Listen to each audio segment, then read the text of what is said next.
मला खूप आनंद झाला आणि शाळेकडे पाहूनच आनंद झाला नाही तर मी येताना जाताना तुम्हाला पण पाहतो तेव्हाही तुम्हाला पाहून मला आनंद होतो. का आनंद होत असेल मला नाही का? कारण तुम्ही येताना जाताना मला शिस्तबद्ध जाताना दिसतात, शिस्तबद्ध येताना दिसतात. तुम्ही जे माझं स्वागत केलं ते खूप चांगल्या पद्धतीने या ठिकाणी तुम्ही माझं स्वागत केलं. अशी हुशार मुलं आम्हाला खूप आवडतात. यापुढे देखील तुम्ही तुमच्या या ठिकाणी तुम्हाला ज्या मॅडम आहे, ज्या मॅडम 7 ते 8 वर्ष माझ्या गावाला त्यांनी काम केलेलं आहे. त्यांचं काम देखील अतिशय चांगलं काम आहे. त्यांनी अतिशय तुमच्यासारखी छान छान मुलं त्या ठिकाणी सुद्धा घडवली. आज देखील त्यांचं नाव आहे. माझं गाव खूप मोठं गाव आहे. त्या गावामध्ये त्यांनी काम केलेलं आहे.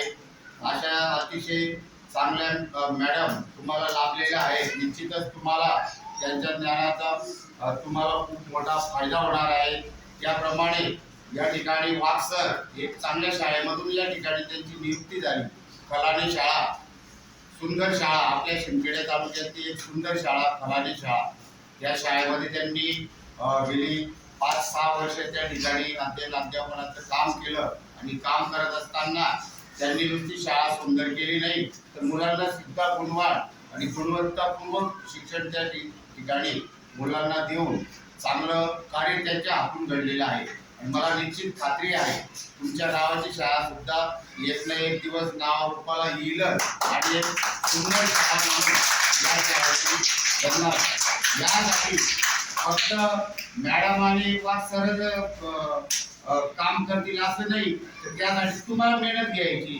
तुम्हाला मेहनत म्हणजे काय घ्यायची? तुम्हाला तुमचा अभ्यास नियमित करायचा आहे. अभ्यासाबरोबर आपली शाळा कशी सुंदर राहील याची काळजी तुम्हाला घ्यायची आहे. काळजी घेत असताना वाघ सरांनी जी झाडं लावलेली आहेत 15 ते 20 झाडं तुम्ही पाहिलेली आहेत. मी पण पाहिलेली आहेत. मी येता जाताना मी पाहत असतो ही अतिशय चांगली झाडं आहेत. ती झाडं कशी जतन होती. आपण बरेचसे मुलं वॉटर बॅग भरून पाणी आणतात. 1-1, 1.5 लिटर पाणी राहतं आणि मधली सुट्टी झाली किंवा शाळेची सुट्टी झाली तर ते पाणी तुम्ही इकडे तिकडे फेकून देतात, वाया घालवतात. मग ते वाया न जाता प्रत्येकाने एक झाड दत्तक घ्यायचं. या झाडाची पालन पोषण मी करणार. त्याला लागणारं झाड हे सजीव आहे. जसं सजीव जो प्राणी आहे त्याला अन्न, पाणी, ऊन म्हणजे वारा, हवा या सर्व गोष्टी जसं सजीवाला लागतं तसं झाड देखील सजीव आहे. मग ती वनस्पती सजीव असल्यामुळे तिला जिवंत ठेवण्यासाठी कशाची गरज लागेल? पाणी, अन्न.